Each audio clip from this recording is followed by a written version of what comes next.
Friends, ఇప్పుడే అందిన వార్త. సుప్రీంకోర్టు సంచలన తీర్పు. 2,00,000 లేదా అంతకంటే ఎక్కువ లావాదేవీలపైన అంటూ లేటెస్ట్ అప్డేట్ అయితే రావడం జరిగిందండి.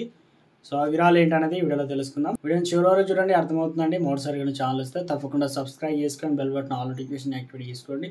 చూస్తున్నారు కానీ లైక్ చేయడం మర్చిపోతాను. దయచేసి లైక్ చేయండి. లేట్ చేయకుండా వీళ్ళకైతే వెళ్ళిపోదామండి. మనం ఆదాయపు పన్ను చట్టం 1961లోని సెక్షన్ 269 ఎస్టీ ఉల్లంఘనను తనిఖీ చేయడానికి మరియు లావాదేవీలను ధృవీకరించడానికి 2,00,000 నగదు లావాదేవీలు జరిగాయని ఆరోపించబడినటువంటి ఏదైనా కేసు ఉంటే ఆదాయపు పన్ను శాఖ తెలియజేయాలని చెప్పేసి సుప్రీంకోర్టు బుధవారం సబార్డినేట్ అధికారులను మరియు కోర్టును అయితే ఆదేశించింది.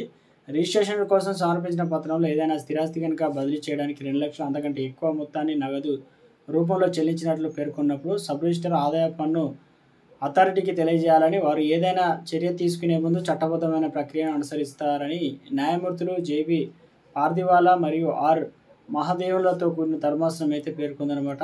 ఆదాయ పన్ను చట్టంలోని సెక్షన్ 269 ఎస్టీ ప్రకారం ఒకే లావాదేవీల కోసం లేదా ఒకే సంఘటన లేదా సందర్భానికి సంబంధించినటువంటి బహుళ లావాదేవీల కోసం ఒకే వ్యక్తి నుండి రోజుకు 2,00,000 లేదా అంతకంటే ఎక్కువ మొత్తాన్ని నగదు రూపంలో స్వీకరించడాన్ని నిషేధించబడింది. ఇక ఒక వ్యక్తికి 2,00,000 లేదా అంతకంటే ఎక్కువ మొత్తాన్ని నగదు రూపంలో స్వీకరిస్తే అతను నగదు రూపంలో అందుకున్న మొత్తానికి సమానమైన జరిమానా కూడా చెల్లించాల్సి